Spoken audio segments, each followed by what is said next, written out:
Ada yang sudah mengerjakan sampai selesai? Belum? Gimana? Udah Bu. Coba raise hand yang sudah mengerjakan sampai selesai. Saya mau tahu ada berapa orang yang sudah menyelesaikan.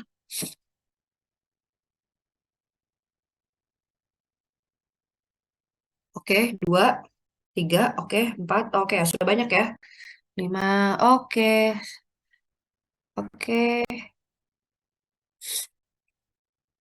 Hampir semua ya, berarti. Baik. eh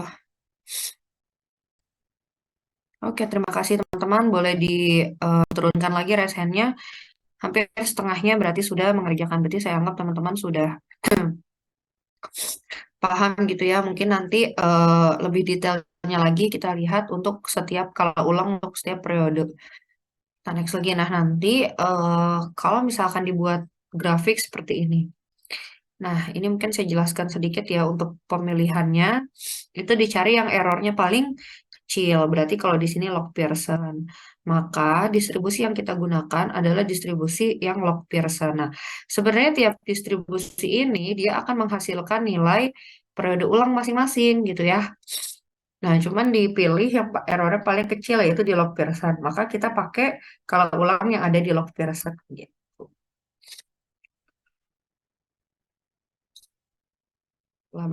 Setelah ketemu kita lanjut ke intensitas hujan. Nah, ini mungkin definisinya ya. Jadi intensitas hujan itu merupakan tinggi atau kedalaman air hujan per satuan waktu. Jadi satuannya adalah milimeter per jam ya untuk intensitas hujan. Nah, semakin singkat durasi hujan, maka intensitas hujan akan semakin tinggi. Dan bila tidak dijumpai data untuk setiap durasi hujan, maka diperlukan pendekatan secara empiris dengan berpedoman kepada durasi 60 menit atau 1 jam dan pada curah hujan harian maksimum yang terjadi setiap tahun.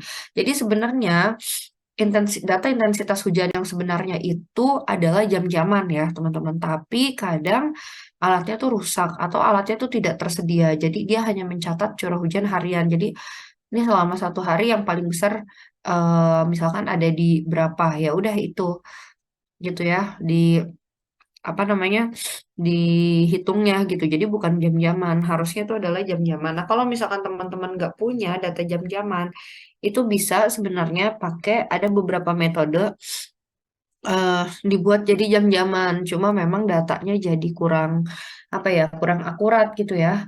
Tapi biasanya kalau di kerjaan itu masih digunakan untuk wilayah-wilayah yang pengukurannya tidak eh, bukan tidak bagus sebenarnya ya, kurang kurang bagus atau kurang sempurna gitu.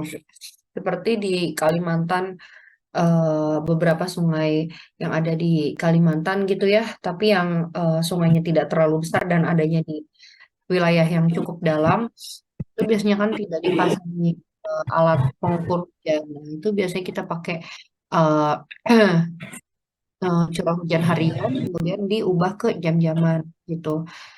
Jadi di beberapa daerah-daerah yang sulit dijangkau, itu curah hujannya tidak bisa diukur jam-jaman ya. Bukan tidak bisa ya, karena alatnya tidak ada di sana gitu. Nah, kalau misalkan data yang didapatkan nantinya tidak ada yang jam-jaman, maka harus dulu ke jam-jaman nanti ada ya kita belajar di. Tapi kalau misalkan kayak Tarum, terus kemudian kayak eh, Ciliwung, Cisadane, itu kan di kota ya, itu udah pasti ada sih curah hujan jam-jamannya. Nah, itu harus pakai curah hujan jam-jaman seperti itu. Kemudian selanjutnya, cara lain yang lazim digunakan adalah dengan mengambil pola intensitas hujan untuk kota lain yang mempunyai kondisi yang sama. Nah, sebenarnya cara lain ini untuk koreksi gitu ya, atau untuk apa ya, untuk dijadikan acuan. Siapa ya yang tidak yang agak berisik? Muhammad Ilham Fadli, boleh tolong di silent? Halo, halo. Saya mute ya, sorry ya. Bisa nggak sih? Nggak bisa di mute dari sini. Oke, lanjut lagi ya.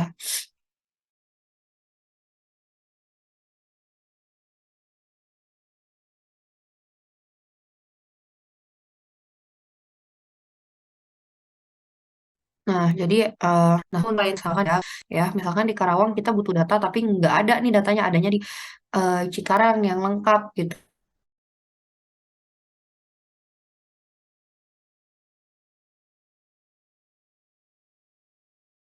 Tuh di Karawang misalkan yang di saya lupa apa. Jadi seperti mengoreksi gitu, mengoreksi atau memvalidasi dengan data yang terdekat gitu. Kemudian dalam perencanaan desain saluran drainase, kurva intensitas dan durasi curah hujan setempat dengan periode ulang tertentu diperlukan. Kurva ini dikenal sebagai namanya gitu ya, intensi itu udah ini ya, kurva IF itu yang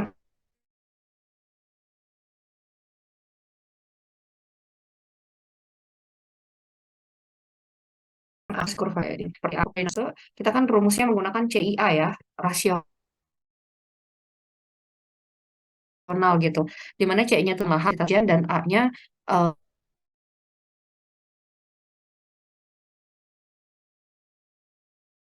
eh, luasan area gitu ya, daerah tangkapan. Cara menentukan I itu sendiri nanti ada yang menggunakan kurva IDF ini gitu. Kita lanjut lagi ya.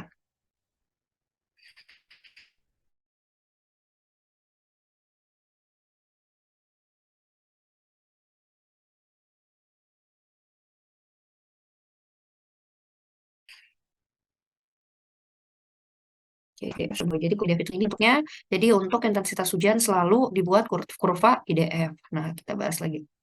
Nah, kemudian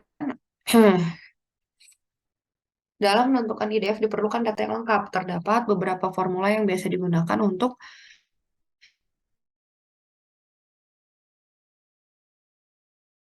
menentukan intensitas yang hujannya. Nah, yang pertama tuh ada kurva intensitas hujan realistik. Jadi kalau misalkan data yang didapat tuh jam-jaman ya, bukan yang harian.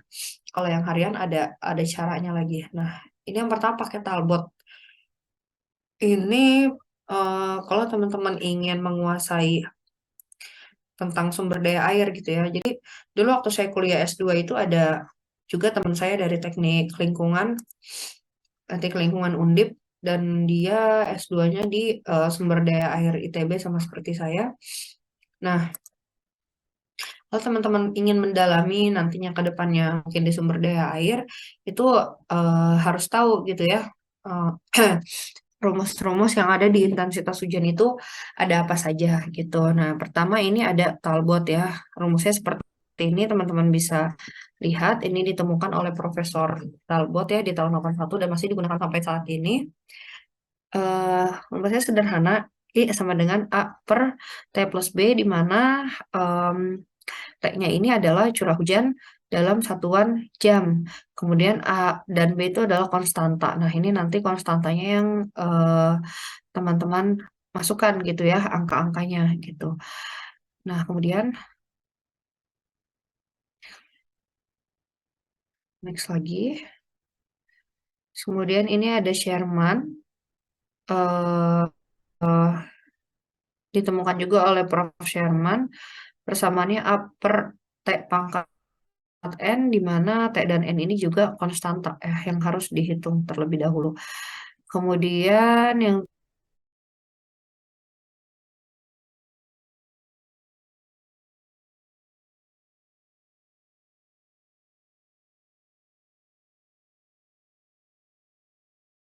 ujian realistik karena datanya adalah data real jam-jaman.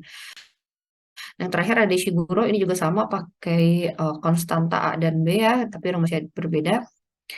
Nah, kemudian untuk intensitas sintetis, ini yang paling banyak digunakan di Indonesia ya.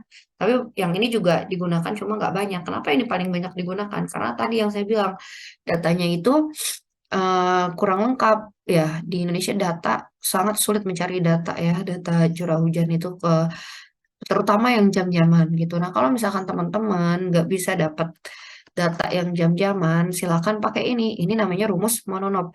Ini kalau teman-teman pernah belajar biasanya tahu ini rumusnya terkenal banget. Nah, dia rumusnya ini I sama dengan R24. R24 adalah curah hujan maksimum dalam 24 jam. Ya, ini dapat dari data. Kemudian T-nya ini lamanya curah hujan dalam jam. Jadi kalau misalkan kita pakai curah hujan maksimum dalam 24 jam, artinya satu hari, maka T di sini juga 24 gitu ya. Oke, ini yang sintetis. Nah, kemudian yang ketiga ada curah hujan Van Bryn. Ini jarang banget digunakan ya. Nih, intensitas curah hujan di Indonesia dapat mengacu pada grafik IDF dari Van Bryn, tapi ini jarang banget digunakan untuk Van Bryn. Ini ada rumusnya juga. Ada dia menyebutkan ada waktu konsentrasi milimeter per jam, kemudian curah hujan untuk periode ulang. Tergantung kita mau pakai periode ulang yang mana. Nah, selanjutnya eh, ini definisi IDF ya, merupakan kurva hubungan antara intensitas hujan I terhadap lamanya waktu T. Kurva ini digunakan dalam perhitungan limpasan atau runoff dengan metode rasional. Yang tadi saya bilang ya, rasional CIA, ada I-nya. Jadi intensitas hujan ini digunakan untuk menghitung debit tapi dengan menggunakan metode rasional dan untuk perhitungan debit puncak dengan menggunakan intensitas curah hujan yang sebanding dengan waktu pengaliran gitu. Nah, kemudian kurva IDF sendiri itu menunjukkan besarnya kemungkinan terjadinya intensitas hujan yang berlaku untuk lamanya curah hujan. Nah, ini kita lihat lagi langsung saja contohnya ya teman-teman. Misalkan ini ada data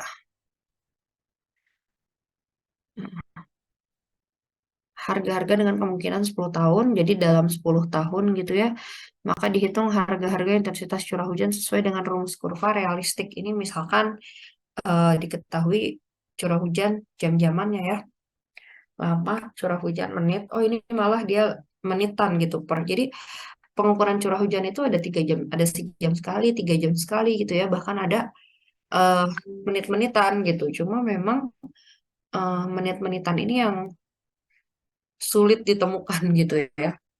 Nah, ini curah hujan namanya juga contoh soal gitu ya. Ini curah hujan yang menit-menitan, tapi di realistis ini tuh nggak ada ya teman-teman. Bukan nggak ada, hampir hampir tidak apalagi hampir tidak ada apalagi di Indonesia. Jadi biasanya lama curah hujan itu dalam satu hari dihitungnya 24 jam gitu. Atau bisa juga sebentar waktu hujan. Iya, ya dalam satu hari karena eh, sebenarnya kan kalau misalkan kita lihat hujan kan nggak mungkin satu harian penuh ya. Ada juga misalkan dalam satu hari itu cuma 3 jam gitu ya, atau misalkan cuma 5 jam gitu. Nah itu yang memang eh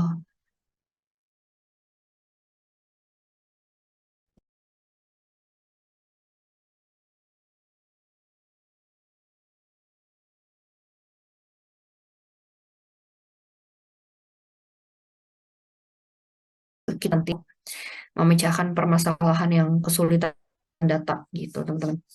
Kemudian nih data intensitas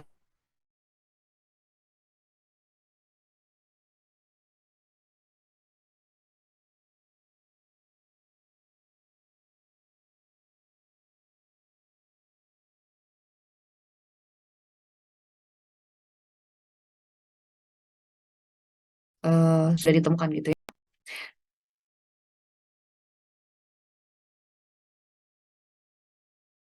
Kalau data hujan dengan menggunakan